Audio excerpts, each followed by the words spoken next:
Para acá y me dice que está grabando. Fantástico.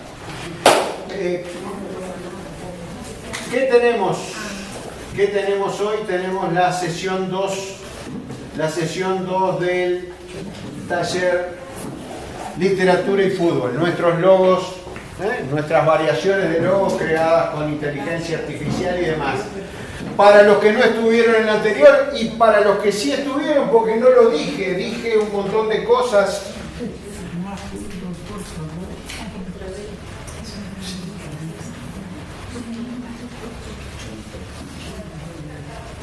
No saqué un marcador para afuera. Acá, lo tiré acá adentro. Para los que dije qué figura habían constituido aquí en Uni3, que habían constituido una figura que era el ASC. Me encanta ponerlo delante de mi nombre. Soy un ASC que se llama Leandro, de apellido Escaso. Animador sociocultural. Es decir, acá no soy profesor, si ejerzo como profesor de literatura, supe que hay una profesora de literatura entre nosotros, y yo les dije que hacía un ejercicio ilegal de la profesión, pese a estar legalizado y protocolizado, digo, no, los disparates que voy a decir no están avalados por el Instituto de Formación que me dio y me acreditó, me dio el título y me acreditó como docente. Animador sociocultural, es decir, ¿cuál es la idea en este taller? Hablar de esto, de estas ironías de la vida, de un graffiti que puede decir más fútbol, por favor, con faltas de ortografía, diciendo claramente que ya tenemos demasiado fútbol y que podríamos darle importancia a otras cosas. El tema es si hemos encontrado cosas que justifiquen que tener un taller de literatura y fútbol en su 5ª edición. Y bueno, lo cierto es que parece que sí, y siguen apareciendo textos y seguimos trabajando el tema de literatura y fútbol. Para los que no tengan la lectura, hay más copias disponibles y las van distribuyendo. Temario de hoy, cosas pendientes y reafirmaciones. Cosas pendientes y reafirmaciones, ¿en qué sentido? Bueno, algunas cosas que siempre nos quedan, cosas pendientes, cosas de la semana, cosas que quedaron en el tintero, cosas que se vieron o se dijeron y no se terminaron de atar. Tenemos un tema con un compañero con respecto a la camiseta de Uruguay que va a exponer frente a todos. Acá hay que asumir que estamos formando parte de un equipo y justamente esto que había sido un arranque de la sesión pasada, ningún jugador es tan bueno como todos juntos, que es una frase que acompaña a todos los jugadores que entran a jugar al Santiago Bernabéu, porque es una frase de Alfredo Di Stéfano, que fue jugador del Real Madrid. Ningún jugador es tan bueno como todos juntos. Cuando planteamos esto, les hablé de un creativo local que se llama Marciano Durán, que tiene una agencia que se llama Campo de Marte, del cual nos conocemos desde hace mucho tiempo. Tuvo la peregrina idea de que le escribiera el prólogo de uno de sus libros. Yo entré de suplente, es decir, yo iba a ser la solapa del libro. Fíjense lo que pueden escribir ustedes en la solapa de un libro que correspondía exactamente a lo que yo podía aportar. El que iba a hacer el prólogo era el corto Buscalia, Horacio Buscalia. No sé si lo identifican, músico, creativo, literario, publicista. Para los que recuerden viejas campañas políticas, la bocina, la corneta con paradoja, ¿cierto? Paradoja. Dramaturgo, director teatral, lo vimos en la dirección teatral Canciones para no dormir la siesta. Te digo, pero en la dirección teatral de Inodoro Pereira, el renegado de Fontana Rosa, donde la partida de milicos que seguían a Inodoro Pereira y al escorpión resolana. El escorpión resolana le había cometido una afrenta a la eulogia, entonces el Inodoro Pereira quería enfrentarse a él. La partida de Milico estaba hecha con títeres, por ejemplo, en una representación teatral, ¿no? Marioneta. Un tipo creativo excepcional. Lo cierto es que el Corto Buscaglia enferma y muere, y entonces entro yo, estando él enfermo, entro yo a hacer el prólogo. Fíjense qué zapatos grandes en los que me estaba metiendo. Bueno, Marciano, en su agencia de publicidad, crea este spot publicitario. Este spot publicitario que... Y un secreto de 100 años escondido dentro de cada gol. Ese momento de gloria donde todas las luces apuntan a un solo jugador. Es ahí, en ese instante, en donde se oculta el secreto del pequeño país de las 15 Copas América. Existe un lugar en el mundo donde el que hace un gol no señala su nombre en la camiseta. El secreto de Uruguay no es la pierna fuerte, ni los goleros, ni los goleadores. El secreto son dos palabras que estuvieron siempre ahí, a la vista de todos. Esa es la clave, que desde hace un siglo, cuando la camiseta es celeste, los goles los festejamos diciendo Uruguay no más. Dos palabras que nos hacen distintos a todos. Dos palabras que parecen ser la contraseña para entrar al lugar que la historia tiene reservado para las hazañas. Un país por sobre cualquier jugador, aunque seas una estrella, aunque hayas mandado a casa a Italia o a Inglaterra. El secreto son esas dos palabras mágicas que hincha y jugador gritamos al mismo tiempo. El secreto, señores, el secreto de este paisito gigante es Uruguay no más.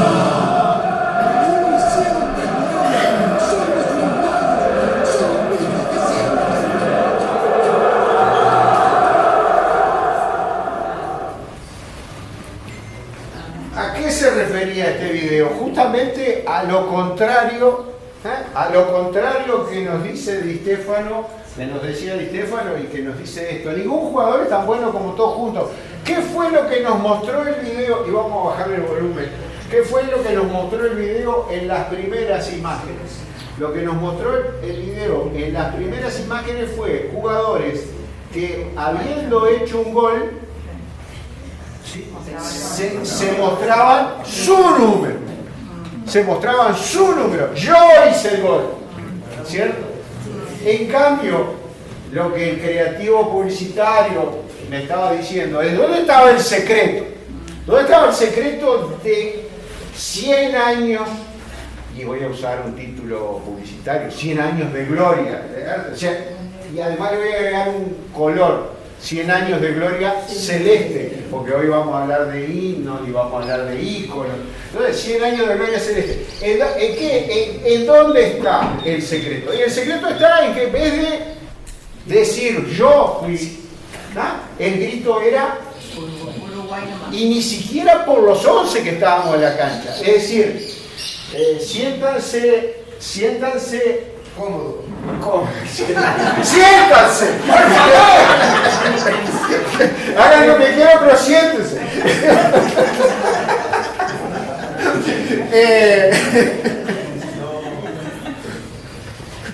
Me perdí, me hiciste perder.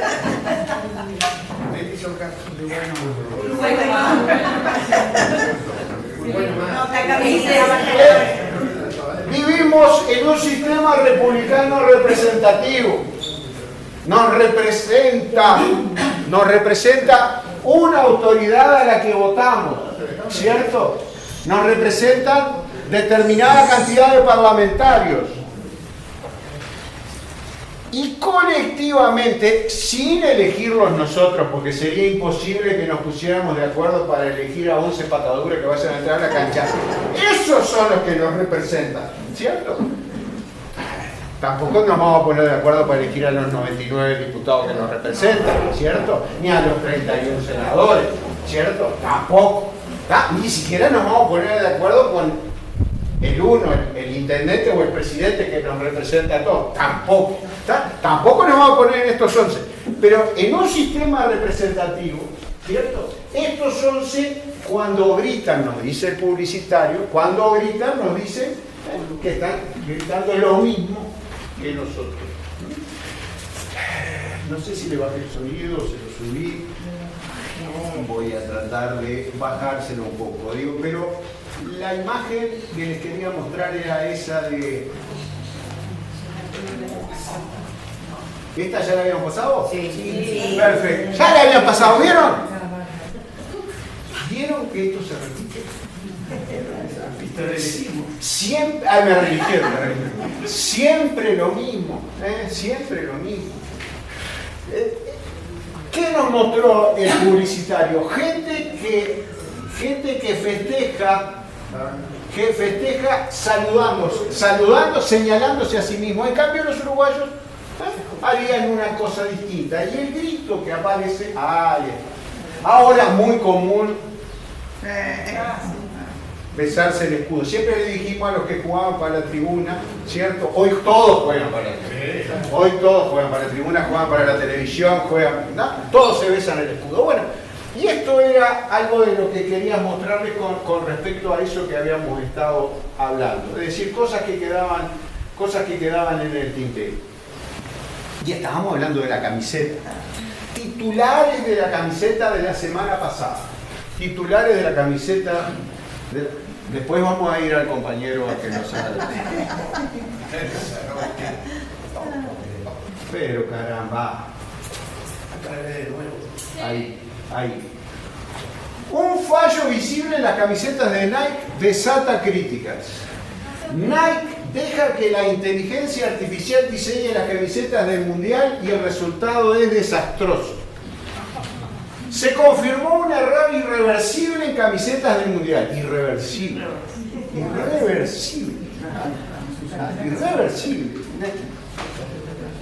2026. De Francia a Brasil y ojo, y otras 9 selecciones. Es decir, este titular que es de minuto 1, vaya a saber de qué medio, a Uruguay lo mete dentro de otras 9, ¿cierto? Otras 9. En cambio, hay otros que no, dicen Francia, Inglaterra, Uruguay. Titular. ¿Es buena idea que la inteligencia artificial diseñe la camiseta del Mundial? Las equipaciones de Nike dejan claro que no. ¿Qué habrá hecho Nike?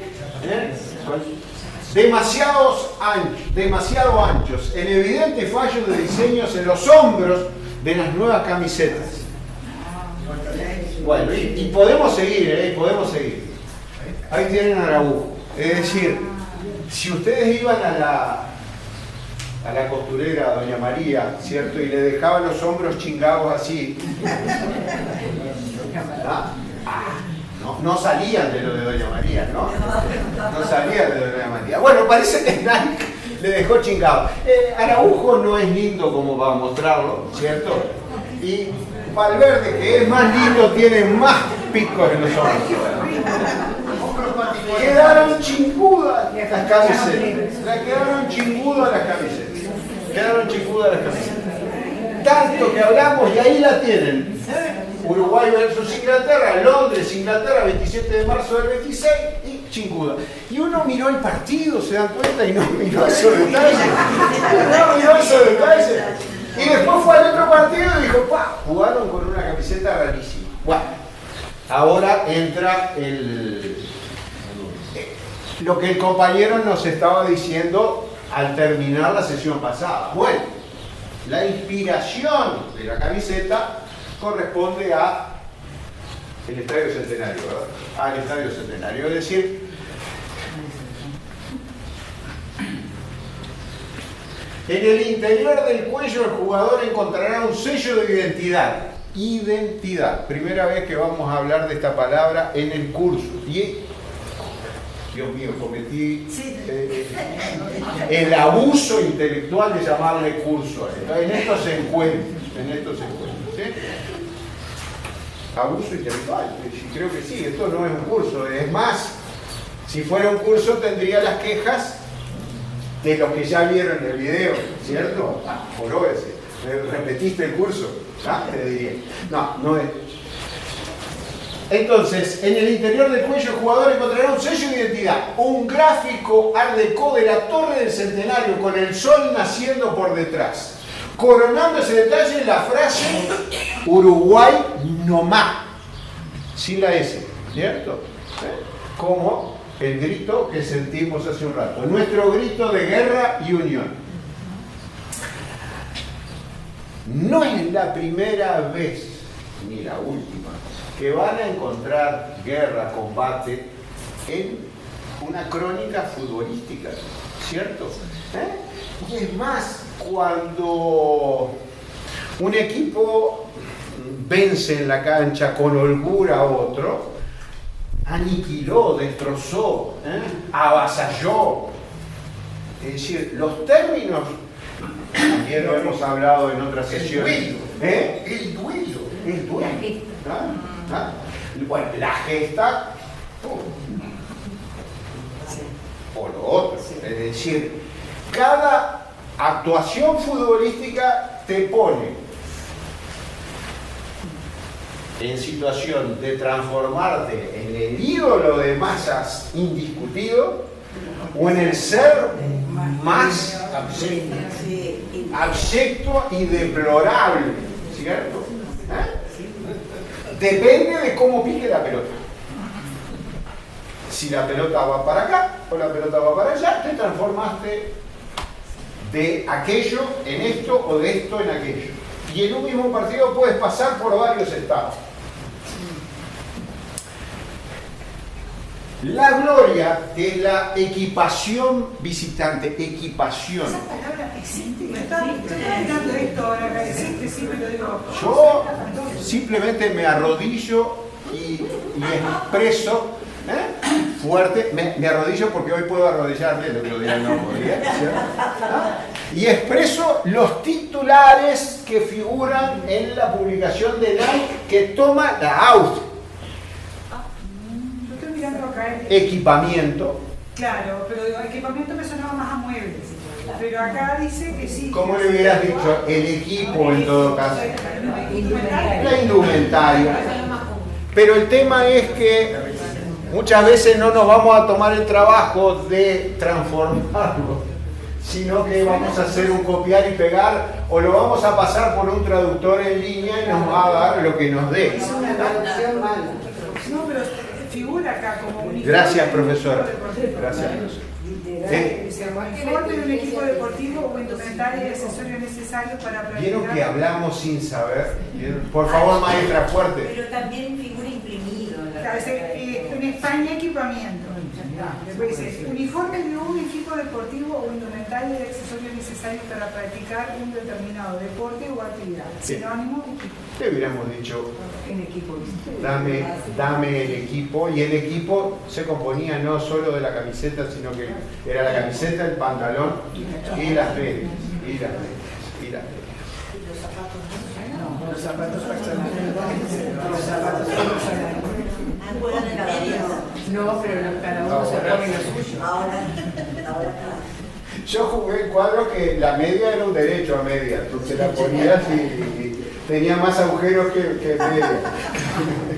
Pero por eso tú querías tener tu equipo. Es decir, llevárselo a mamá para que te lo lavara. Era una gran ventaja. Que ahora las medias son cortadas. Ahora las cortas. Es decir, si miran las pantorrillas de los jugadores de fútbol, encontrarán, claro, el jugador encuentra una media que le queda cómoda con el zapato que usa. Pero esa media es de color verde y la media que tiene que usar el Nacional es blanca. Entonces lo que hace es ponerse la media verde, ponerse la media, pero cortada, de forma tal de que le llegue hasta el tobillo donde entra la media, el zapato. Se la pone como un calentador. Mírenlo, vale la pena, es decir, ¿cómo? A mí me parece que es por la tobillera.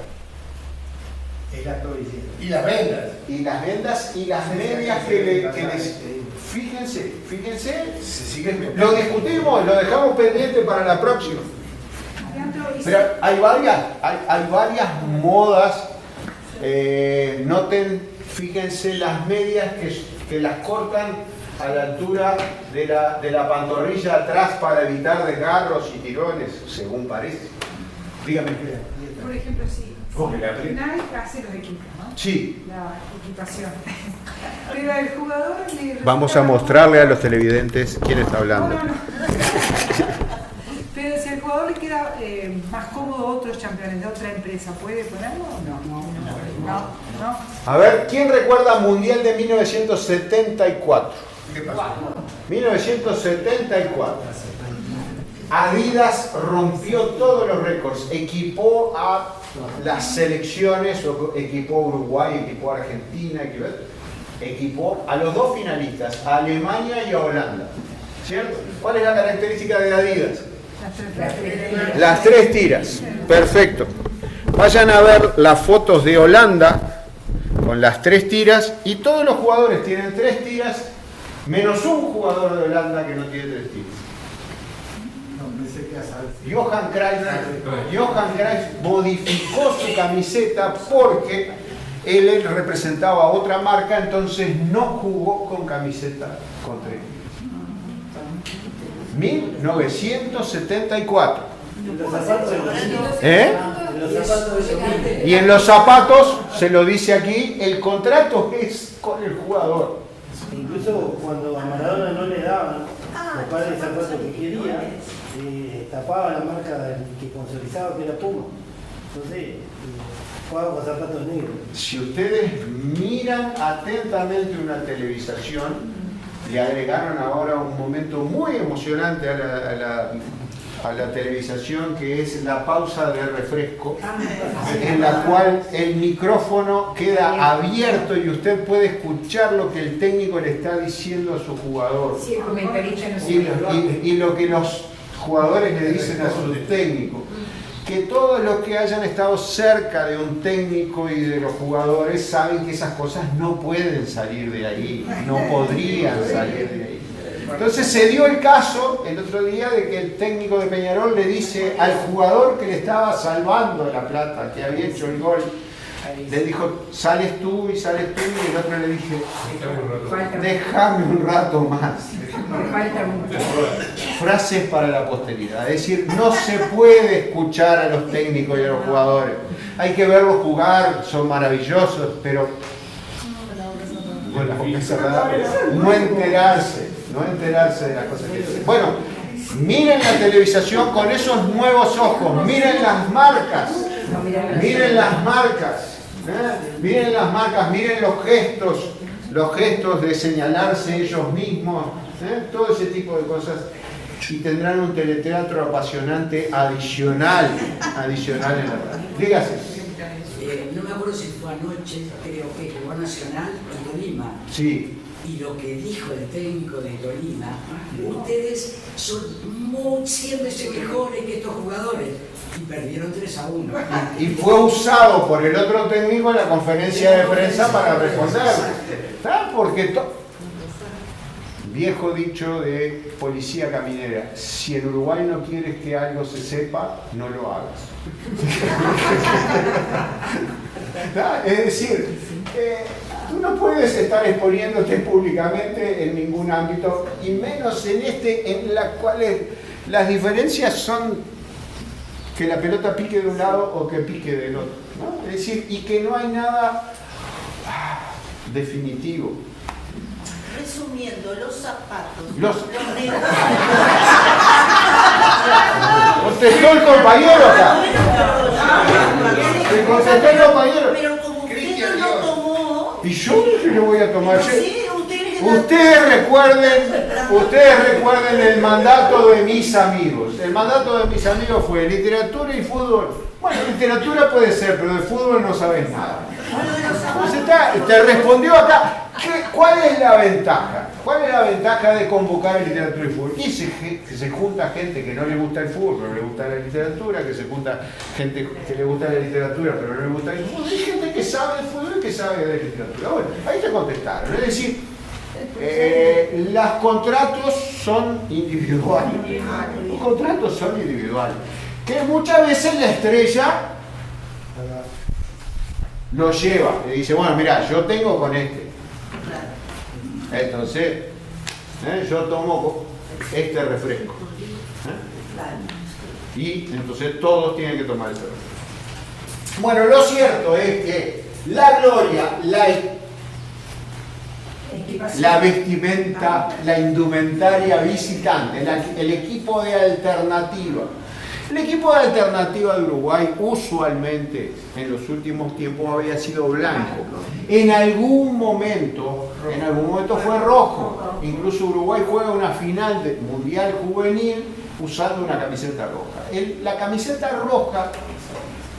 roja se usó por primera vez, que yo sepa, con gloria, en Santa Beatriz. Santa Beatriz fue un sudamericano que se jugó en 1935, ¿sí? Donde Uruguay y Argentina habían hecho la promesa de, dados los enfrentamientos que hemos tenido en el pasado, en las finales de 1928 y de 1930, no usar las camisetas que habían utilizado hasta el momento. Y a Uruguay le venía muy bien, porque archivaba la celeste con la gloria de varias Copas América, de 3 campeonatos mundiales. Y entonces, en Santa Beatriz, en Lima, se encuentran en la final, ya lo hemos hablado en otras ediciones del taller, Uruguay y Argentina. Uruguay jugando con camiseta roja, que es un campeonato en el cual Argentina venía ganando con muchos goles, con un goleador que se llamaba Mas Antonio, y Uruguay venía a los tumbos. Y Uruguay gana esa final. Sí. Permiso. Sí. La última ¿Te vez... sentaste? Sí, Sí, sentame. Bien acompañado. La última vez que Uruguay usó la camiseta roja fue en el estadio del Campus, cuando se inauguró en un partido contra River Argentino. Y la idea de quién fue la persona gloriosa de esa noche, no fue en el Manteca, no. Fue el Pajarito Jaulena, que siendo jefe de policía estaba sentado en el palco, sentado Pajarito, yo estaba a su lado por el... Bueno, en ese momento había vuelto el doctor Batalla, se había cambiado un par de veces de camiseta, y ese día apareció Batalla. Estaba sentado también, porque había sido invitado, y cuando entra Uruguay con camiseta roja, Pajarito empieza: ¡viva los Colorados! ¡Arriba los Colorados! ¡Viva los Colorados! ¡Viva! ¿Y cómo no vamos a ser Colorado al seleccionado si hicimos Colorado varias veces?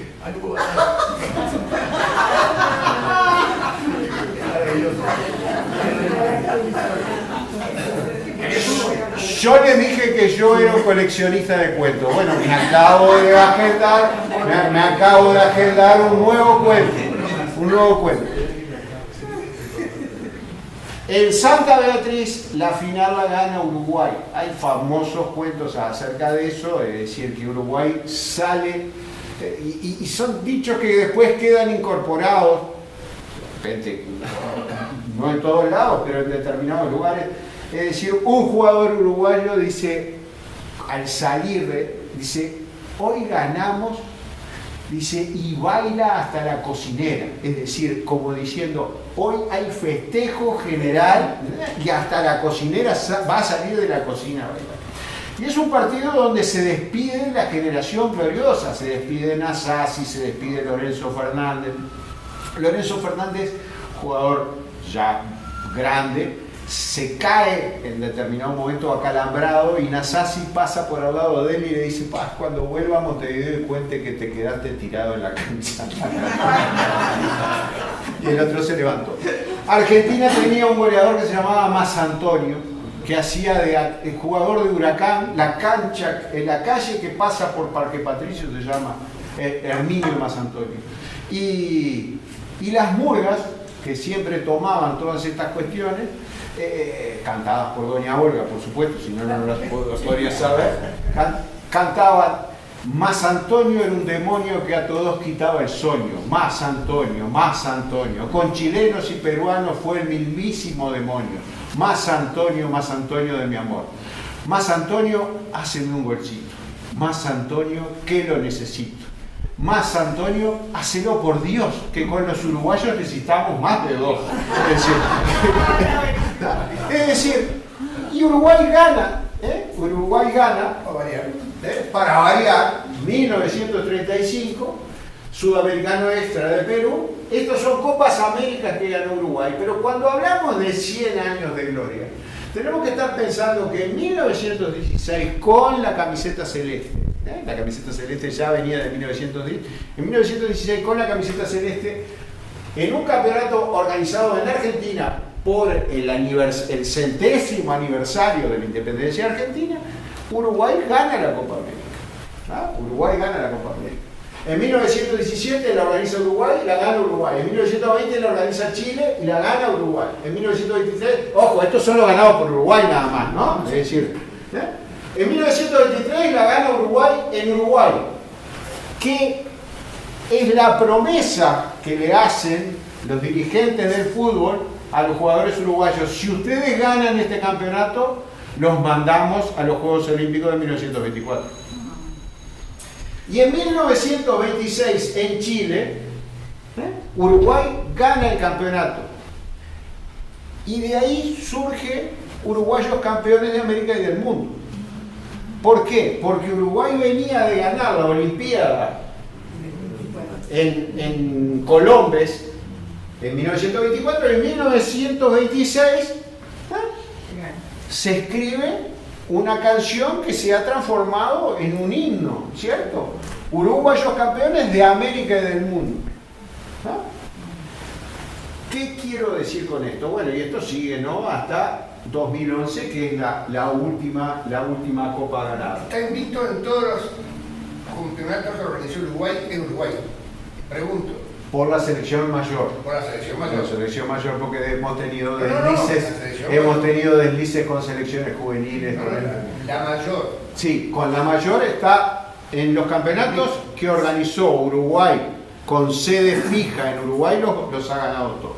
Están marcados en negrita: 1917, 1923, 1924, 1942, 1956, 1967. Es el último organizado que se organizó con sede fija, todos contra todos.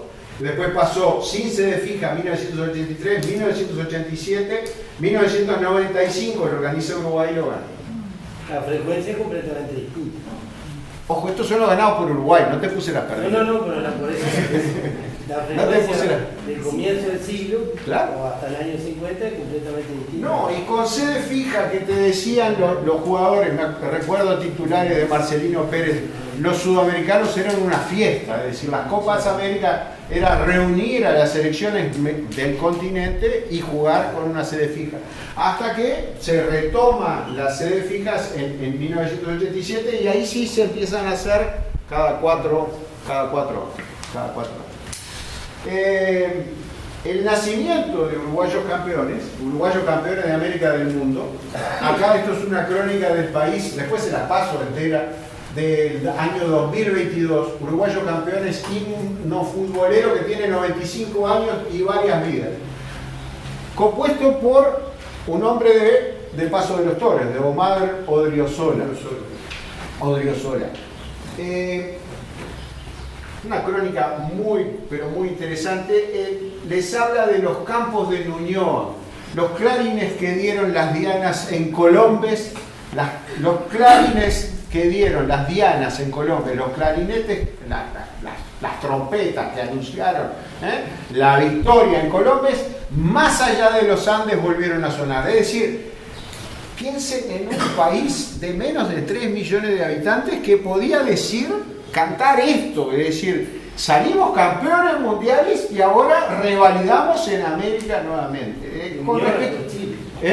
Ñuñoa por donde está el Estadio Nacional. Exacto, los campos de Ñuñoa, porque originalmente se llamaba la canción, como la toman, que la cantan en Dianas de Ñuñoa, pero la toman los Patos Cabreros en 1927 y la representan. Eran las Dianas de Ñuñoa, eran el anuncio de victoria en el Sudamericano de Chile. Pero lo interesante del caso es que estabas hablando de un himno,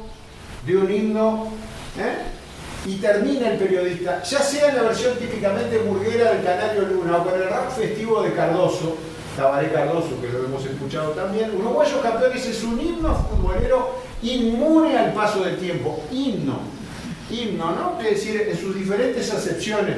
composición poética en loor de los dioses o de los héroes. Es decir, un país que toma sus héroes de varios lados, es decir, lo toma de los campos de batalla, sí, pero que los toma de los campos de fútbol. Carlos Maggi, en el mismo libro que estuvimos viendo, el prólogo de Galeano, en un escrito que se llama Carne y Fantasía, lo va a resumir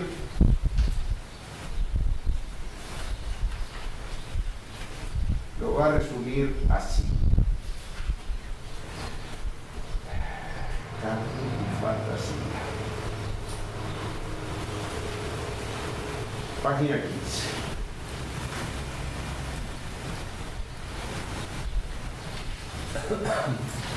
Sin tragedia griega, sin canto gregoriano, es decir, cosas que no tenemos en nuestra cultura, casi sin concepción del mundo, el oriental es un ser feliz. Las dos únicas preocupaciones nacionales corren sobre la gramilla y son, a saber, 2 puntos: las vacas y el fútbol. Benedetti, lo vuelvo a citar, lo trajimos en la sesión pasada, hombre preso mirando a su hijo. Las maestras nos dijeron que Uruguay era ganador en las canchas y en los pastoreos, ¿cierto? Es decir, eran lo mismo que me está diciendo Maggi, son de la misma generación, son de la generación del 45. Vamos a volver al tema este. Las vacas y el fútbol. El fútbol es la actividad espiritual. Las vacas constituyen el sustento de la carne. Nos habla de jugar bien al fútbol, es un trabajo aburrido, bla, bla, bla, bla. Cada 3 meses la población de nuestro país se divide en 2 grupos. Y mientras uno vive la gloria maravillosa del triunfo, el otro apura la copa amarga de la derrota. Este fin de semana fue...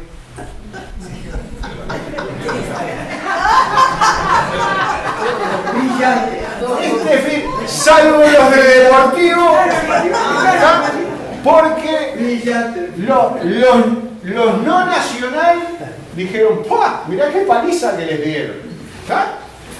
Y los no Peñarol dijeron, ¡pua! Mirá qué paliza que les dieron. También los dos grandes grupos, ¿no? Los de Deportivo dijeron, ¡pua! Quedamos colgados de la punta, ahí cerquita, ¿sí? Se veía una cara sonriente allá en el fondo, ¿no?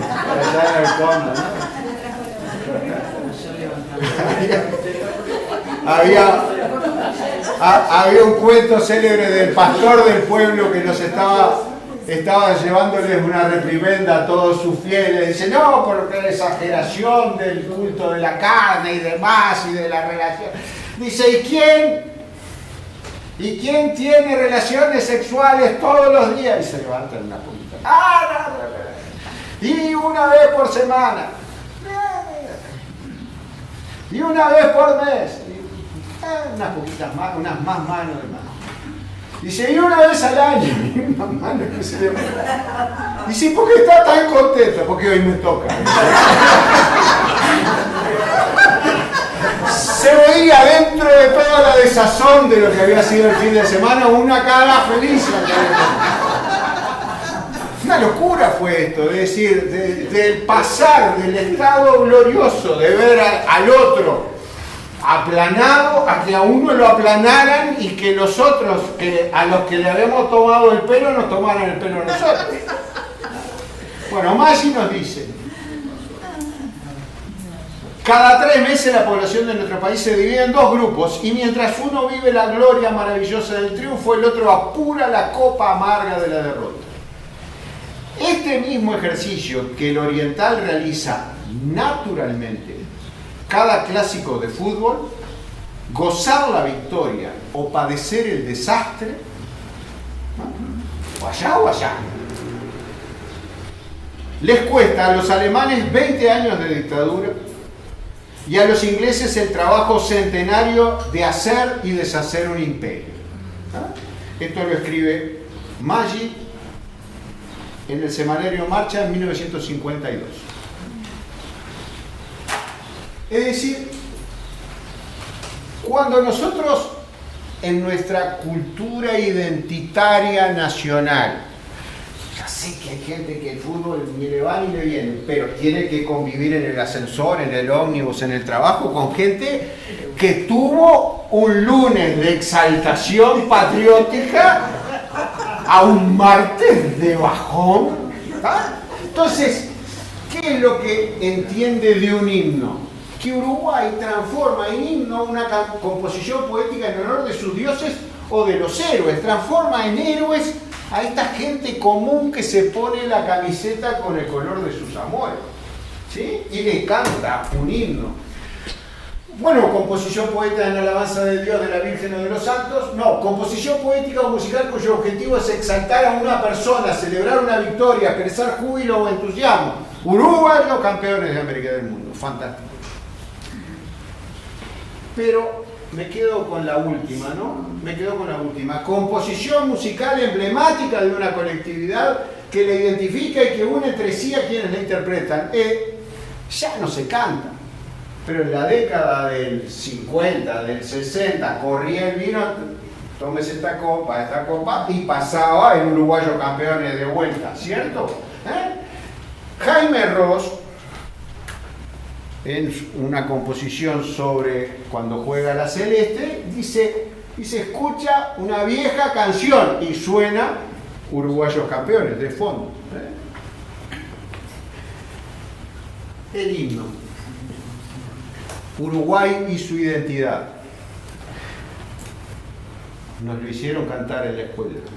El Padre nuestro Artigas, Señor de nuestra tierra. El Padre nuestro Artigas.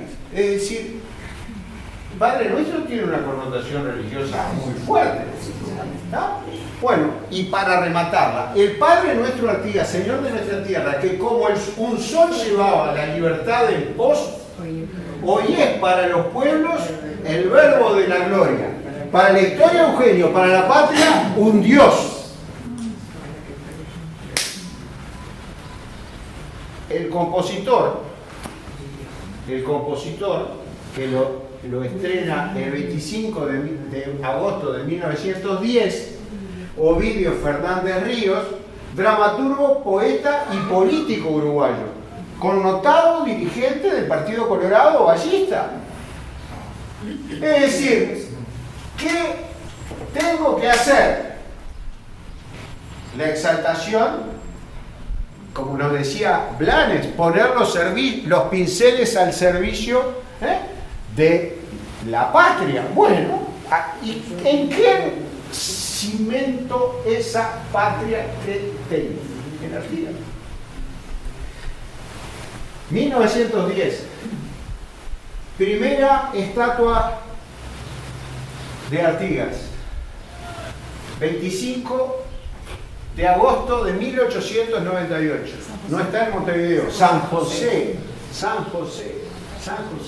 La misma escultura que empieza Juan Luis Blanes y que termina Juan Manuel Blanes. Juan Luis Blanes, el hijo de Juan Manuel Blanes, empieza la escultura, es atropellado por un carruaje y el padre termina la obra. Y la obra es esta. Esta está en Santiago de Chile. Hay decenas, centenas de copias. Es más, los fernandinos particularmente, con nuestra habitual creatividad, en 6 kilómetros tenemos varias de estas. Si voy de la Plaza de Maldonado a la Plaza de Punta del Este, tengo una en cada punta. Paso por la Intendencia y tengo una. Y paso por el cuartel de Dragones y en el patio tengo otra más. 4. La misma. Esta es de Santiago de Chile. Está en Washington, está en varios lados. ¿Y el himno Artigas se sigue cantando? Ahora Ahora se canta. Todo lo mío es muy viejo. Todo lo mío, por eso traigo gente para actualizar. Ojo lo que dice, porque yo lo canté. ¿Eh? Ojo porque yo lo canté. Pero sus nietos ¿Escuchaste?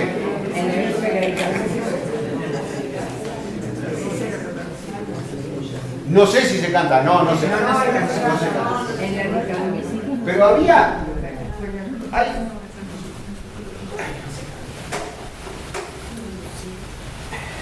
independientemente de las inspiraciones y demás, hay símbolos, hay héroes que tienen una determinada construcción, una elaboración en la construcción, es decir, hubo una intelectualidad y políticos uruguayos que, obedeciendo a un mandato lógico que era que nos teníamos que dejar de pelear y matar entre blanco y colorado, había que buscar un héroe que no fuera ni blanco ni colorado. Y entonces hay un Blanes que le va dando forma, y en toda oficina pública y en todas las escuelas teníamos el retrato para decirnos quién era el padre de la patria. Y teníamos una construcción infinitamente repetida, y tenemos las monedas, y tenemos el sello, y teníamos un himno. Fue inventado. Todos los símbolos son inventados. Todos los símbolos son inventados. Es decir, no entro en la discusión a ver si fue inventado. Artigas como tal no quiso estar nunca en la República Oriental del Uruguay independiente. Y sus tenientes, uno era blanco y otro era colorado. Entonces, hay una decisión, y tal vez yo sea demasiado cegado en que la decisión es colorada y es muy de Valle. La estatua de Plaza Independencia la inaugura Baltasar Brum, ¿cierto? Y Valle no va. Valle tampoco vino a la inauguración de la de San José. Bueno, son épocas distintas, es decir, de la muerte de ese gobierno de Cuestas. Pero lo cierto es que hay una determinada concepción, y hay una concepción hasta en el hecho de decir, si ganan este sudamericano, los mandamos a la Olimpiada, y el telegrama por el cual se inscribe Uruguay en las Olimpiadas de París sale del Ministerio de Relaciones Exteriores, ¿no? De Pedro Manini, en comunicación con el embajador, para que gestione la inscripción en las Olimpiadas. Hay una concepción en que el fútbol sea de pronto ese factor de unión identitario que nos estaba faltando. El otro día Winston me mojó la oreja con respecto a mi construcción sin basamento. Muy bueno, porque me hiciste que le pidiera a la IA que me la dibujara, ¿cierto? Y la tienen todos ustedes. Digo, y le diste a esa identidad una tercera pata muy fuerte. Y esa tercera pata muy fuerte, bueno, Galeano me dice que aleja al hombre de los problemas reales que tiene, ¿cierto? ¿Se acuerdan cuando me lo decía acá?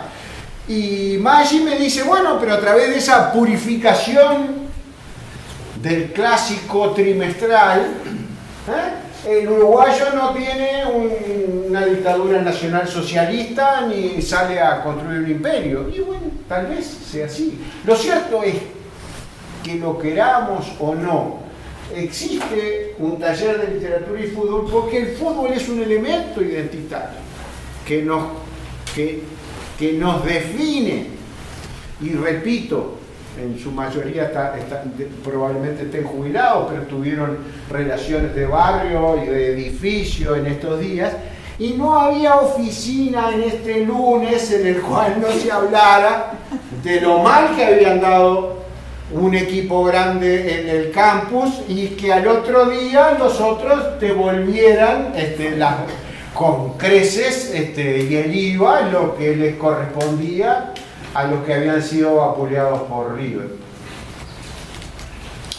¿Y eso que dice Maxi, qué opina usted? ¿No será otra pata de la figura? Son las tres.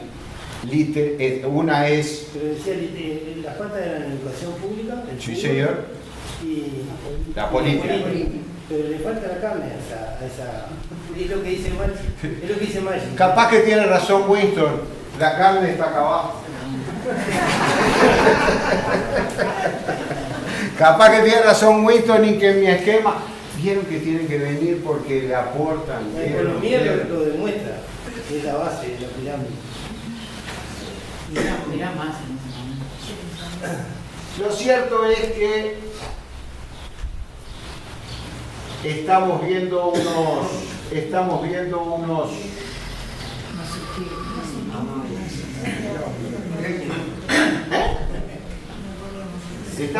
unos cuentos de Benedetti. Este fue el cuento que está al final de...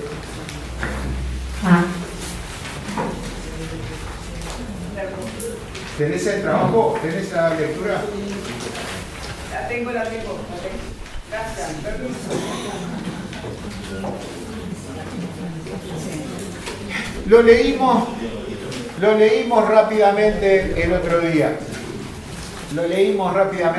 día para darle un cierto remate a esa primera sesión. Un fragmento de un cuento, ni siquiera un cuento completo, un fragmento, aclaremos. El cuento se llama El resto es selva, ¿sí? Y es ese Farías que viaja a Estados Unidos y tiene el choque cultural con lo que ve allá. Y en su viaje en avión desde Phoenix hasta Albuquerque, en esa hora y media de vuelo tiene un compañero de viaje. Lo tomé como fragmento de cuento, pero no deja de ser un cuento en sí mismo. No deja de ser un cuento en sí mismo. Voy a mis viejos apoyos. Voy a mis viejos apoyos que andan por ahí. Un cuento es un objeto lingüísticamente cerrado referido a una acción pretérica. Anderson Lindbergh, Teoría y Técnica del Cuento.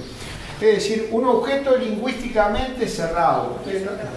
No necesito. Yo le hice toda esta introducción a ustedes. Es un uruguayo que está viajando. Si ustedes leen eso, no necesitan más datos. Y es más, voy a justificarme frente a ustedes con algo que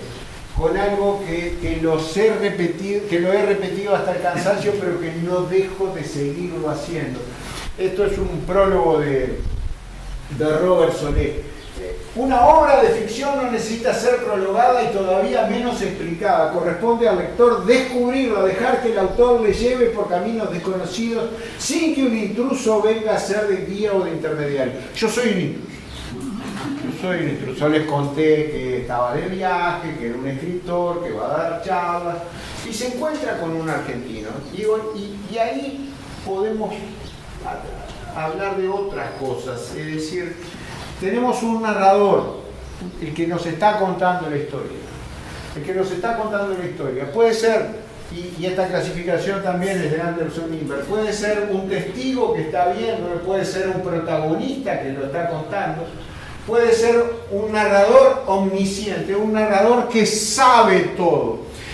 Noten que el narrador que les está contando, que nos está contando esto, es un narrador que sabe todo, ¿cierto? Que sabe lo que Farías está pensando cuando el compañero le habla.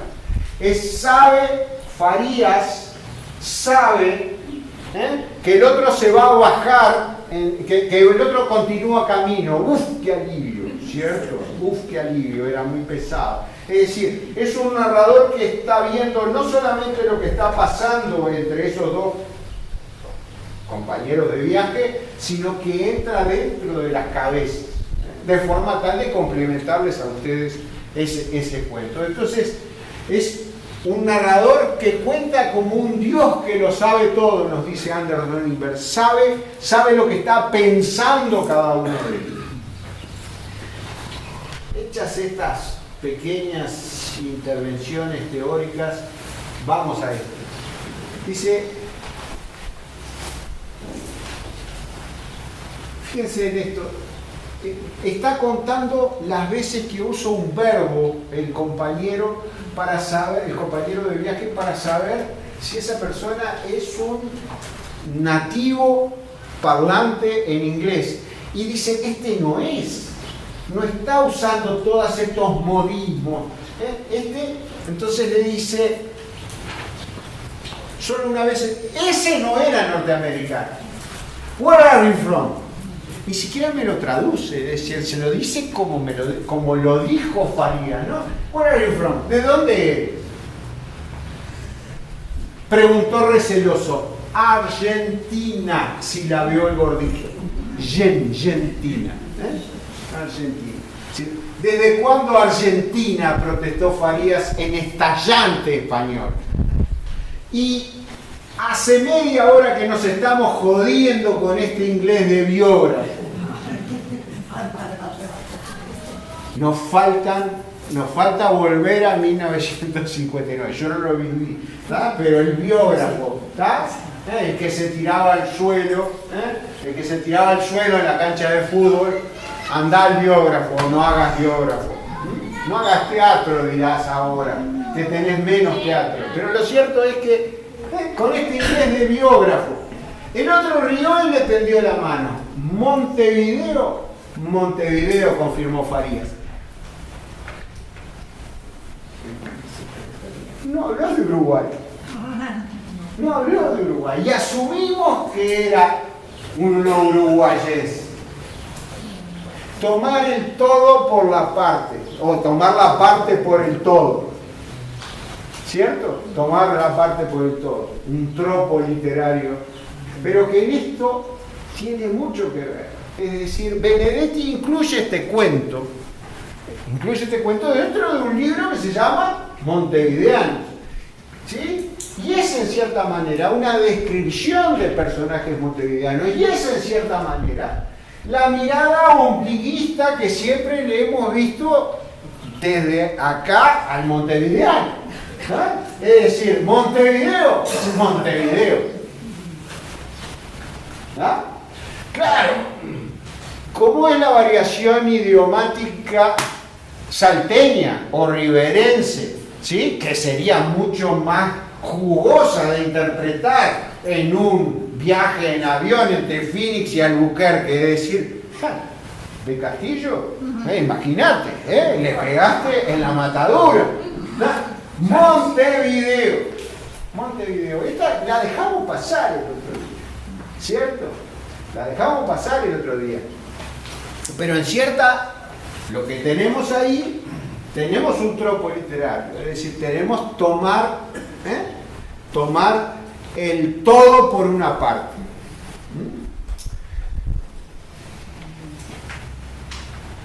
Lo conocí por el jodiendo, ustedes lo emplean bastante más que por nosotros. Y el toquecito de fútbol, la pincelada, la mojada de pincel de Benedetti es fantástica. Es decir, ¿dónde está? ¿Por qué lo estamos viendo acá? Sus frases empezaban siempre a los porteños. Ustedes tienen la suerte de ser un país chico, casi insignificante, pero nosotros qué, etcétera. O también, felices de ustedes que tienen la lana. Y para de contar, no te puso la carne, ¿viste? 1959 vendíamos lana. 50 millones de veces. ¿Está? Y ahora, ¿a quién le venden lana? Después de que pasó DuPont y te hizo la fibra sintética. Ahora por Temu comprás y decís de qué vendrá hecho. ¿De qué vendrá hecho? ¿Habrán hecho pruebas con animales? Ustedes tienen la suerte, felices de ustedes que tienen la lana y pare de contar. En cambio, nosotros que tenemos la desgracia de ser uno de los países más ricos del mundo, etc. Y por último, es decir, primer cachetazo, segundo cachetazo y tercero. Y el tercero viene con un elogio. Y bueno, 50-50, como dicen aquí. Nosotros jugamos el mejor fútbol del mundo y ustedes ganan los campeonatos. Y Farías, que hace 1959, hace 9 años de Maracaná, murmura. Ganábamos, murmuró Farías con la cabeza vuelta hacia el pasillo. 58 habíamos quedado eliminados con Paraguay. La batalla con Paraguay. 5-0. ¿Está? Quedar eliminado sin una batalla campal no es nuestro. Es como si te faltara algo. Es como el que dice Peñarol y cruza Avenida Italia sin mirar para ningún lado. Lo vimos. A ver.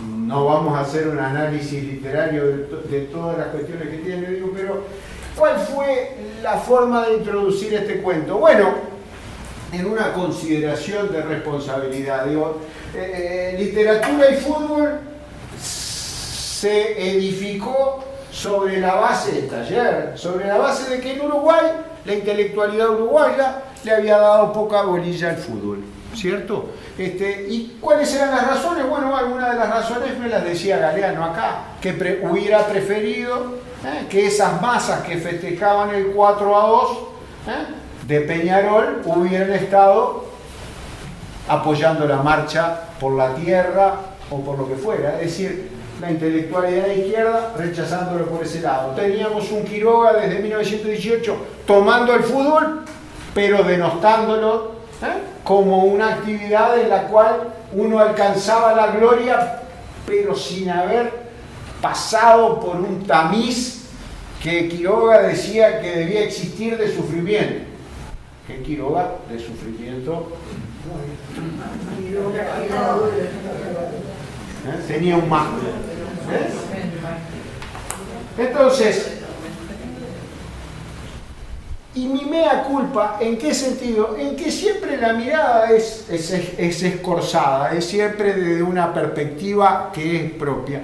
Y que Benedetti tenía esas pinceladas y que incluso ahora seguía descubriendo cuentos en los que el fútbol seguía apareciendo, no como figura y centro fundamental, sino como un fragmento, así como es el fútbol en la vida de las personas uruguayas, montevideanas, tomando esa metonimia. ¿Sí? Bien, fui aprobado. Puedo continuar. Ustedes habrán visto en este pasaje un montón de diapos, en las cuales, bueno, tenemos a nuestro Benedetti, las tapas de Benedetti, los cuentos de fútbol de Benedetti que hemos trabajado en este taller, el país de la cola de paja, expresión no tan utilizada hoy, pero que si decimos fulano tiene la cola de paja, sabemos de qué estamos hablando, ¿tá? Sabemos de qué estamos hablando, que tiene algo para esconder, La otra crisis del miedo a la cobardía, el recurso de la tacota.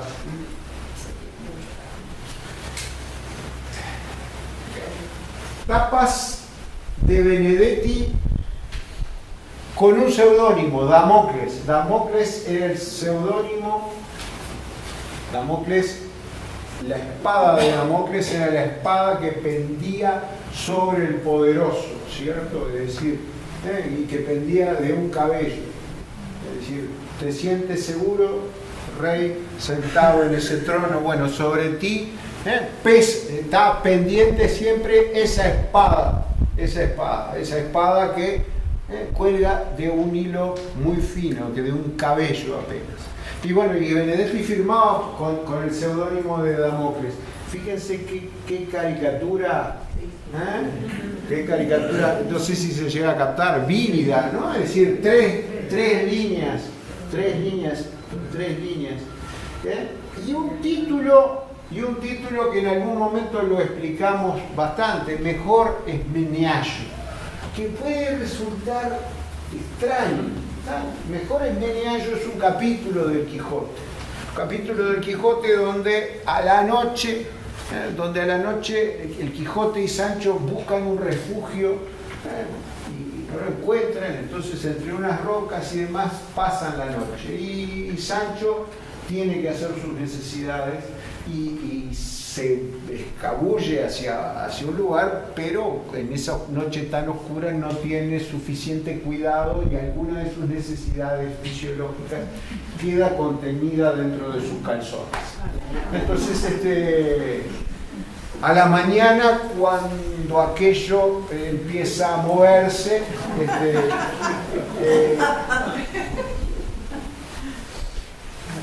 Don Quijote le dice: mejor es no menearlo, ¿cierto? Meneallo. Mejor es no menearlo, ¿cierto? Sería la traducción. Mejor es no moverlo. En el castizo puro de Cervantes es mejor es no meneallo, no lo muevas, ¿cierto? No necesitamos más explicaciones. Benedetti, muy por el contrario, va a titular su libro Mejor es meneallo, mejor es sacudirlo. Mejor es sacudirlo. Entonces, Benedetti, ¿qué va a actuar en esas crónicas humorísticas y demás? Mostrándonos la faceta de que no queremos ver o que nos pasa desapercibida o que queremos ocultar, muy por el contrario. Es decir, en sus crónicas de Damocles, ¿qué pasó? Diga, fuerte. No decimos nada. En una de sus crónicas está haciendo una encuesta, un encuestador, y entonces encuesta a una muchacha y dice, y si usted tuviera dinero, ¿no? Es decir, ¿qué es lo que haría? Y bueno, entonces dice, yo me compraría y le dice algo que al otro le suena, dice, un Cadillac, dice usted, con mi inglés, el inglés de donde había estudiado el encuestador, ¿no? Es decir, hablando de una cierta clase media uruguaya y demás. Dice, ¿y para qué un Cadillac? Y la muchacha le dice, para salir a pasear con chicos lindos como tú. Y el otro dice, qué buena que está la tipa, Dios mío. Dice, pero como uno creció en un hogar no ballista donde le enseñaron que lo fundamental era trabajar, dice, seguir trabajando. Es decir, ¿qué mete en esa crónica reidera? Bueno, es decir, los ballistas lo que hicieron fue crear un estado donde ubicar gente para no trabajar. Eso de no me... bueno, razones y sin razones hay en todos lados.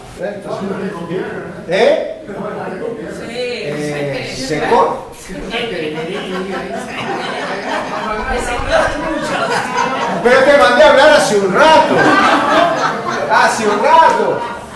Y bueno, y algunos podrían estar y estaban en su derecho porque habían creado el país con ese modelo de Artigas, con ese modelo del fútbol. A ver, vamos a seguir. Vamos a seguir porque estos son tapas de Benedetti, estos son tapas de Muerte y otras sorpresas.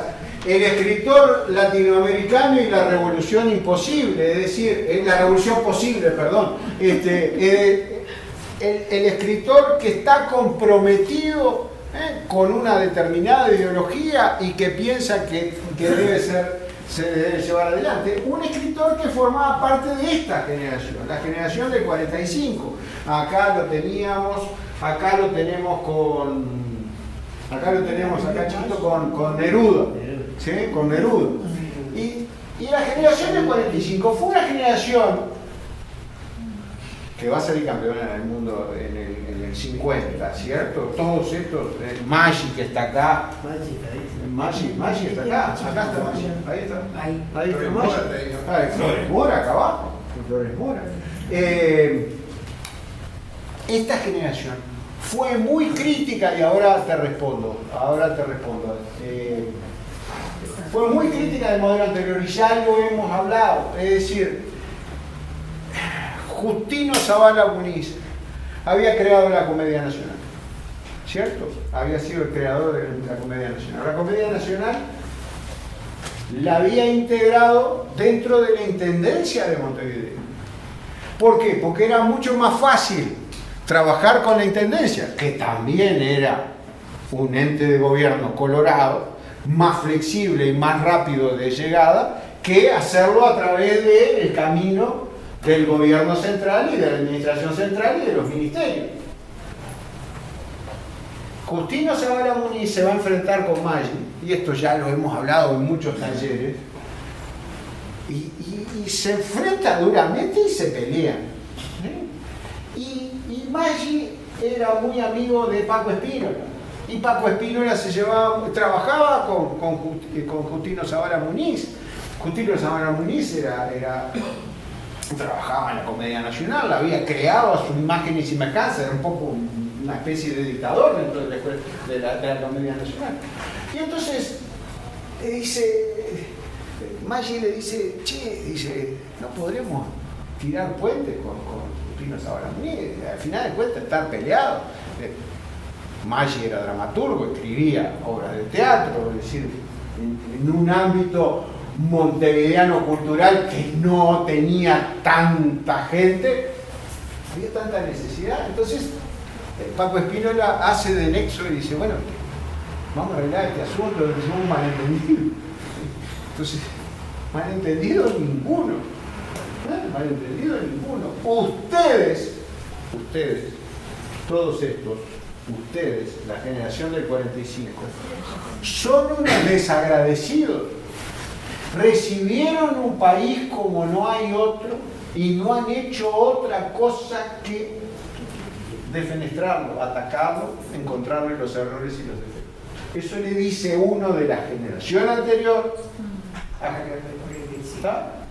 Y el modelo de usar la Intendencia de Montevideo, esa metonimia de todo el país para otros lo han usado, y sí, y las intendencias. Entonces, ¿qué es lo que tenés? Ese enfrentamiento generacional entre un país, el de la década, el 900, la década del 20, la década del 30, un país que se concebía a sí mismo y se lanzaba en proyectos que te dieron el factor identitario durante todo el siglo XX, y una generación que vino después que dijo, esto está mal.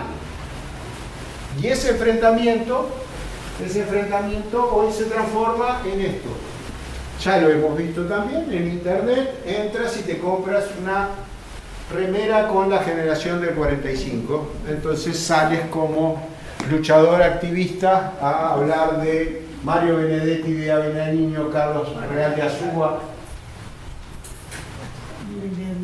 Ay, se me fue para abajo. Ay, ¿qué pasó?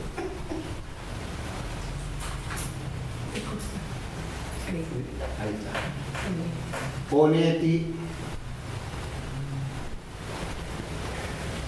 Rodríguez Monegal, Amanda Berenguer, Sarandí Cabrera, Ida Vitale, Carlos Maggi.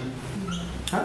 Y sales con una camiseta porque hoy todo lo transformamos en marcas de zapatos de fútbol o de 3 tiras o en camisetas o para demostrar nuestra adhesión y nuestra rebeldía.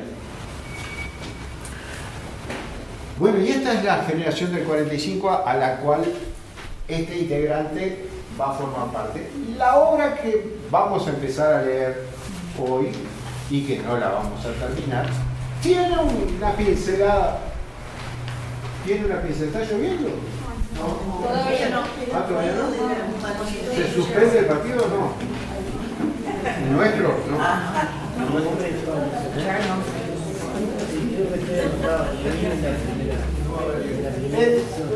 El cuento se llama Truth on the Rocks. ¿Están conmigo? ¿Están conmigo? Perdón. Ahí pasa. El cuento se llama Truth on the Rocks. Vamos a ver algo viejo también. Humberto Eco, un título ya es una clave interpretativa del texto. No sabemos qué es lo que está diciendo, pero en inglés, truth es verdad, ¿cierto? Y on the rocks, a mí me gusta el whisky. Yo no prefiero ser miedo. También. Salud. Sírvale al amigo. Esta vuelta es tuya, Ricardo.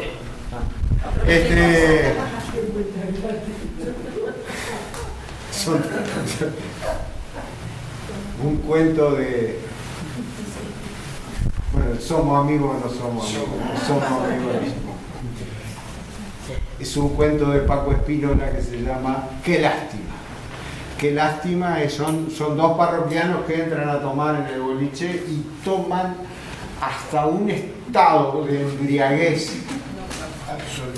en el que las almas están tan consustanciadas, es decir, ya pasaron esa etapa del somos amigos o no somos amigos, en que se tratan con el nombre cambiado, es decir, claro, el que es Carlos es llamado Carlos por Pedro y él llama a Pedro.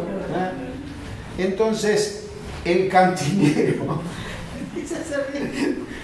se saca los lentes porque estaba escribiendo una carta. Paco Espínola es brillante, aparte uno tiene la posibilidad de escucharlo a él en una grabación explicando la función que cumple el cantinero y los lentes del cantinero. Es decir, hay un cantinero que usa lentes porque pasó un forastero y dice, usted lo que precisa es lentes. Le deja unos lentes. Entonces el hombre se pone unos lentes y está escribiendo una carta de amor de una muchacha que le pide que le escriba una carta a su amor que está lejos.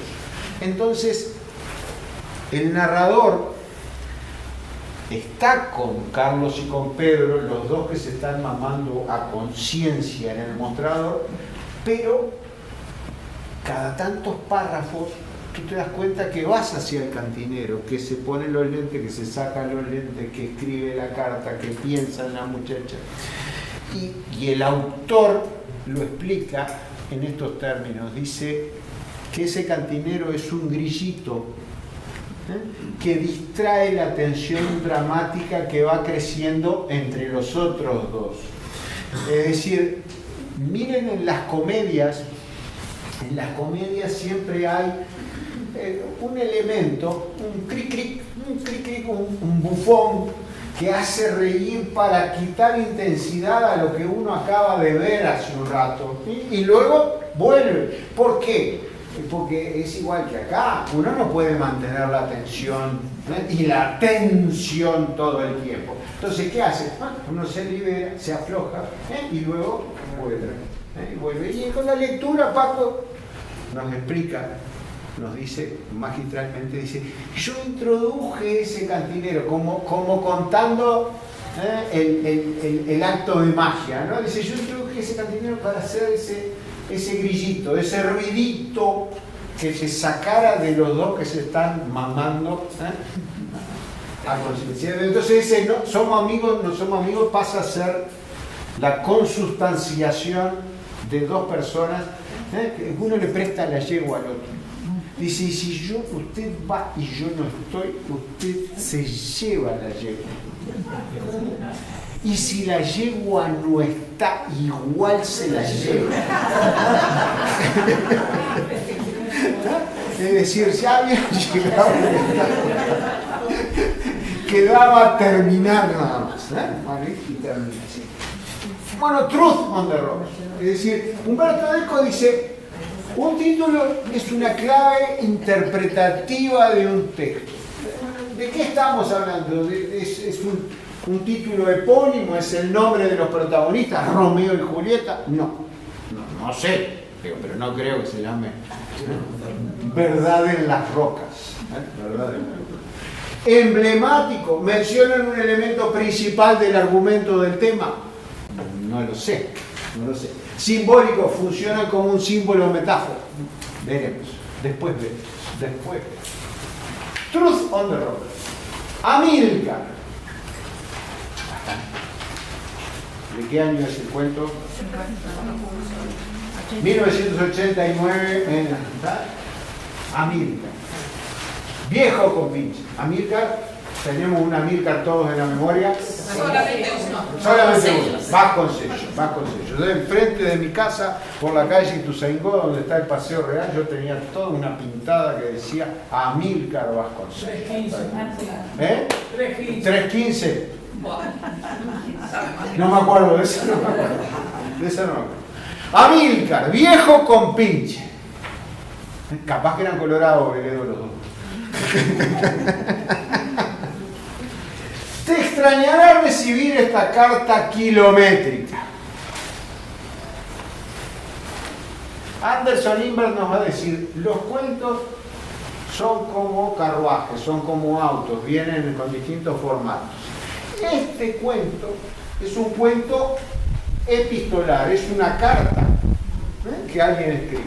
Y en esa carta nos va a contar, usted lo va a leer junto con Amílcar, el cuento. ¿Ah? Es un cuento en forma de cuento. Amílcar, viejo compinche, te extrañará recibir esta carta kilométrica, pero a alguien tengo que contarle mi historia y por algo sos mi amigo, ¿no? ¿Somos amigos o no somos amigos? Así que bancátela, acá. Es decir, empecé a escribir esto y ahora te lo mando. Menos mal que lo escribió Benedetti.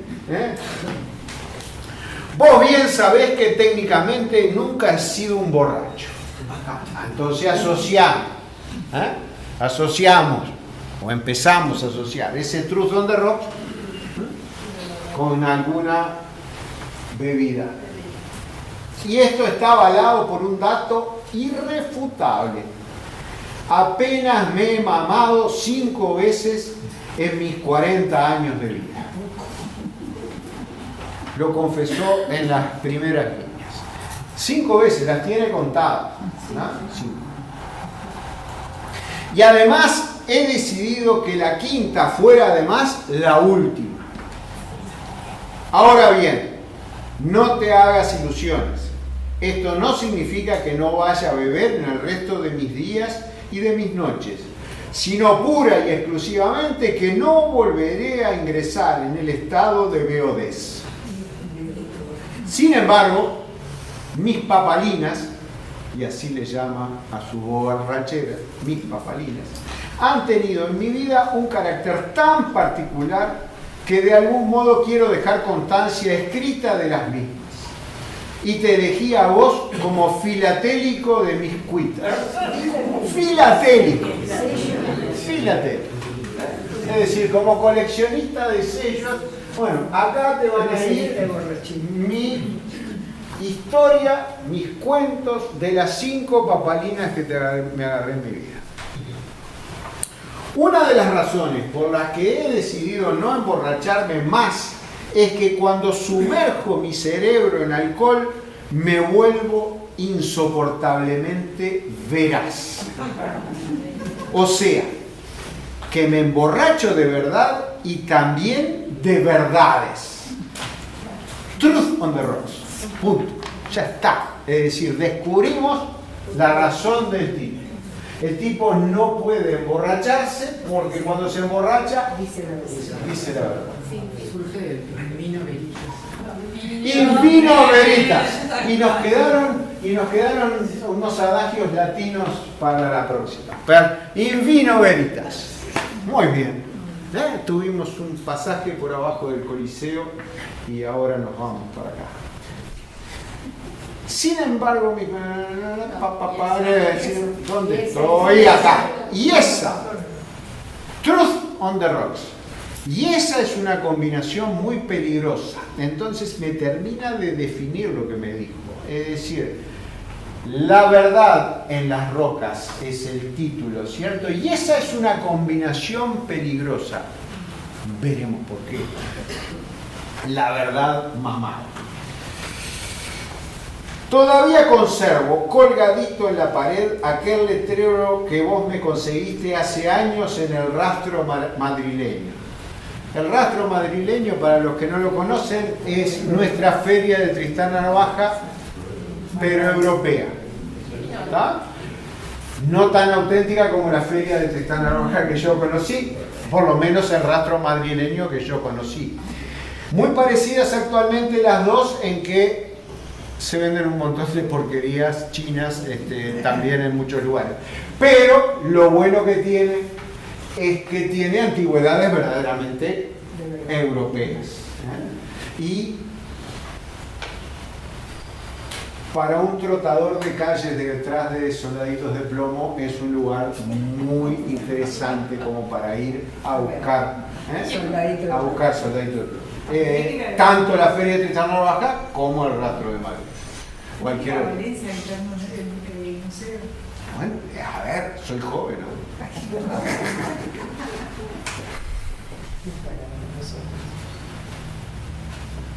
Pero la decisión está tomada y... perdón, estoy acá. Conservo que vos me conseguiste hace años en el Rastro madrileño. Más vale borracho conocido que alcohólico anónimo. Excelente. Pero la decisión está tomada y tengo mis razones. Uno de los rasgos determinantes de mi alcoholismo profundo es que nunca adquiero aspecto de kurdo.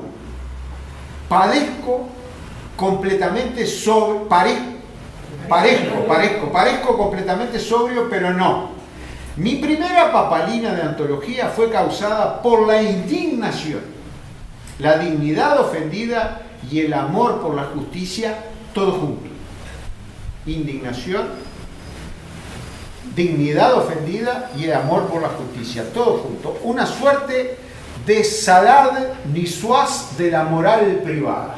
Esto es Benedetti en estado puro. Es decir, ¿qué me está diciendo? Bueno, la dignidad ofendida, la justicia, todos esos elementos juntos, la indignación, todos esos elementos juntos. ¿Qué son? Una ensalada niçoise, una ensalada de Niza, ¿cierto? Con todos estos elementos puestos ahí adentro. De la moral privada. Me ofendieron en la moral privada. Veremos cuáles son los elementos ofendidos. Tenía 19 años y jugaba en el Torrente FC, Fútbol Club. De tercera o cuarta extra, no recuerdo bien. Esta señora nos preguntó acerca de una canción de Jaime Ross. Sí. Que el letrista no se olvide. Que el letrista no se olvide de los líos de la extra, ¿cierto? Y que tú decías, ¿y de qué me está hablando con...? Ah, sí. ¿Está? ¿De qué me está hablando con la extra? La extra era una divisional que estaba... Después de la tercera. Después, la extra, ¿cierto? Bueno, y este está jugando en la tercera o cuarta extra, ¿cierto? No recuerdo bien. Mi puesto en el equipo era de back fierrero. Para el léxico futbolístico, el fierrero es el que golpea. Y el back es el que juega atrás. Fierrero es que da lata. Estimado. El fierrero es el que pega con el fierro, ¿cierto? El que da la lata, el que pega. Mi puesto en el equipo era de back fierrero, como se estilaba antes, y con distinta nomenclatura también se estila hoy. Como diciendo, se sigue pegando, no me vengas con cosas, le llaman un back recio, el último hombre, el stopper, Paolo Montero, eso es un nombre propio. Lugano, ¿cierto? Desde la tribuna le gritamos una bestia cuando es el contrario y le gritamos bien cuando es del nuestro, porque somos así volátiles y fluctuantes. La verdad es que siempre fui ecologista. Ese término es de la actualidad, del 89, cuando lo está escribiendo, ¿cierto? La verdad es que siempre fui ecologista, aún en mis definitorias zancadillas dentro del área, ya que el delantero en cuestión quedaba cuán largo era y algo quejoso, pero sin ninguna señal condenatoria en el tobillo zancadillado. Es decir, no dejaba huella. Era un tipo, era habilidoso, no dejaba marca. ¿Querés creer que nunca me cobraron un penal? Recuerden que están en una carta y que ustedes son Amílcar, que lo conocen de larga data, pero él se está explayando porque nosotros no somos Amílcar, pero nos está explicando toda esta combinación de elementos que van a llevar, según lo que nos dijo, a su primera borrachera y a sus primeras verdades mezcladas con la borrachera. ¿Querés creer que nunca me cobraron un penal? Para un Amílcar que lo conoce, eso es una pregunta retórica, ¿cierto? Es decir, como diciendo tal. Vos podría haber tenido otra fórmula. No le vamos a enmendar la plana al escritor. Vos sabés bien que nunca me cobraron un penal, ¿cierto? ¿Querés creer que nunca me cobraron un penal? Yo había desarrollado una técnica impecable para que en ese santiamén en que cometía el desaguisado, árbitro y o jueces de línea estuvieran mirando hacia otra parte, no importaba cuál. Winston jugó la primera final en Salto, Maldonado y Salto. Últimos minutos del partido y por la cámara de televisión te das cuenta, el delantero de Maldonado le hace algo al defensa de Salto, el delantero de Maldonado vuelve junto con la pelota porque la pelota sale rechazada del área de Salto y el delantero, el defensa de Salto le acomoda un piñazo en la zona de la oreja que le provoca una caída inmediata, más allá de que hoy son todos artistas, ¿no? Le da un muy buen piñazo, no sé qué le habrá hecho el de Maldonado cuando pasa para acá. Lo cierto es que el juez no solamente lo expulsa, sino que cobra penal, y Maldonado hace un gol con el que viene con ventaja. Digo, las cosas que pasaron el fin de semana pasado, ahí está, pasaron cosas el fin de semana pasado que después se las echaron a perder las horas posteriores. Espero que esto no lo eche a perder, van a jugar en San Carlos la segunda final. Pero es algo de este tipo, es decir, pero hay una denuncia y se va a la televisión y lo expulsan al jugador de Salto y cobran penal, no solamente eso. Es decir, porque la pelota estaba en juego adentro del área. En este caso, este jugador no tenía la habilidad de que cuando sucedía eso, la terna arbitral estaba mirando para otro lado. Sí, pero había VAR. No había VAR, no te piensan. ¿Cómo que no había VAR si el cuento se llama Truth on the Road? Otros bares había, otros bares. Pero no importaba cuál. Si en cambio alguno del trío me tenía en su mira, entonces me dejaba driblear sin problemas. Es decir, si los jueces lo estaban mirando, se dejaba pasar como un soquete, es decir, no hacía ninguna defensa. Pero si estaban distraídos, muñeco al piso. Estoy usando terminologías propias del arrabal en el cual se juega, donde juega la extra, ¿cierto? Muñeco al piso. El técnico Hugo Bañulo, Garisto, un jugador recio, un back recio, cuando Bañulo le está dando la charla técnica, bueno, había un fulano que había que marcarlo y había que marcarlo muy bien. Y si se va, le dice Garisto, y Bañulo le dice, en esas cosas que no deben salir para afuera hasta que todos los personajes hayan salido de la palestra. Y si me pasa, y Bañulo, el técnico, le dice, usando letras de tango, sus ojos se cerraron. Es decir, pero son cosas que no deben salir de determinados ámbitos. Entonces, aquí, ¿qué pasó? Tenemos el perfil de un back que se dejaba driblear sin problemas si lo estaban mirando. Digamos que hasta la próxima, es decir, me dejó pasar hasta la próxima. Todo esto forma parte, como vos bien sabes, ya que has sido entrenador en Albania y en Bangladesh, de una tradición no escrita, pero no por eso menos real, del peloteo en el área chica. Es decir, estos son códigos que vos y yo conocemos. No hay que cometer errores adentro del área chica. Pero hubo un árbitro, un tal Gómez, que a mí me tenía caliente. No porque se comiera algún orsay o pitara un penal cuando solo había sido dramaturgia del caído, ¿no? El teatro del caído. Todo eso se admite. Lo que yo no le perdonaba era lo que hacía por guita.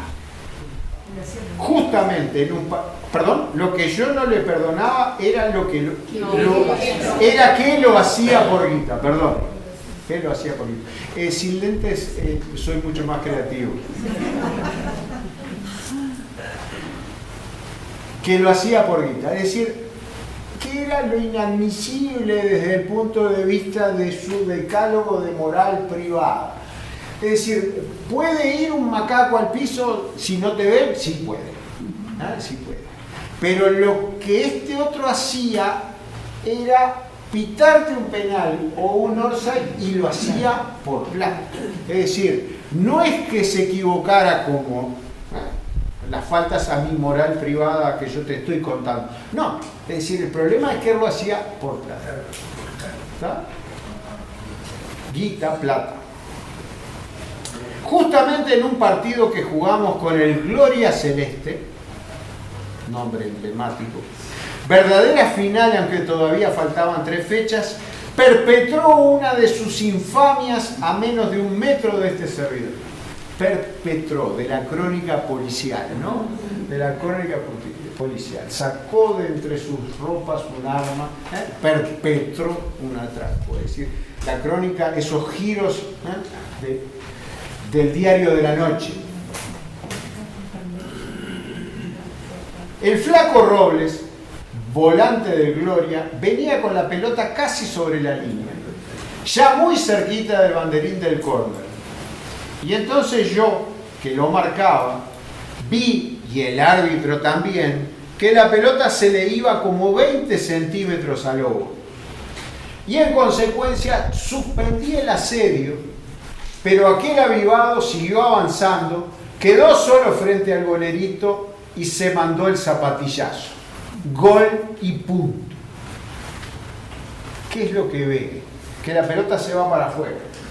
Al irse la pelota para afuera, deja de marcarlo, error. tenés que marcarlo hasta que sentir el pito. El partido no termina hasta que Cherulo toca pito. Y el penal no es penal hasta que el juez no toca pito. Deja de marcarlo, la pelota según él está afuera y el otro mete el gol. Gol y punto. Es decir, en el decálogo de la moral privada, esto es gol. Y se terminó. Fantástico, tenemos unos minutos más. Protestas y punto. No le dije nada al Gómez, pero lo miré pero tan fuerte que nada más que por eso me expulsó. Te adiviné la intención, dijo Gómez. Entonces empecé la vigilancia. El juececito iba siempre al mismo café, de apelativo El Titán. Y yo empecé a marcar. La marcación, en este caso, no es una marcación futbolística, es una marcación, el fichaje, ¿no? Es decir, estar controlando los hábitos.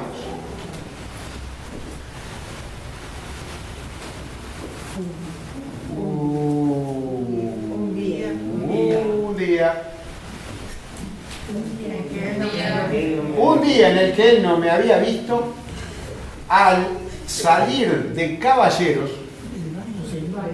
del baño, es decir, registré con estos ojos que recibía un fajo de billetes de manos del doctor Soca, que era presidente vitalicio de Gloria Celeste. En puntero izquierdo recuerden la figura del doctor, que es el que introduce el elemento de la coima para que un jugador echara para atrás. Y el doctor, además de tener ese título, tenía un cargo en un ente autónomo. Es decir, es el meneallo que Benedetti sigue con los calzones de Sancho en el 59 y en el 89, ¿cierto? Denunciando esas afrentas a la moral privada y a la moral pública. El doctor Soca, que era presidente vitalicio de Gloria Celeste. Bueno, vitalicio hasta por ahí nomás, porque al año siguiente lo sacaron a patadas. El Damocles con su espada pendiendo sobre la cabeza. Le dejé tiempo a Gómez para que introdujera su platal deshonesto en el bolsillo izquierdo del pantalón y luego regresé a mi mesa como si ellos no existieran. Sin embargo, 2 días después fui nuevamente al Titán. El Gómez estaba en el fondo leyendo el diario y me mandé a bodega 4 grapas con limón, una tras otra. ¿Para agarrar coraje? Pregunta el que está escribiendo. Puede ser, pero sobre todo para decirle 4 verdades a aquel ganso. Y siendo las 18 horas, como Sherezade, callo graciosamente, viendo el amanecer, en este caso el atardecer. Estamos introduciendo la primera de las papalinas del escritor de la carta. 4 grapas con limón para tomar coraje y enfrentar a otro. El miércoles seguimos con este cuento y con otras cosas que hayan quedado en el tintero.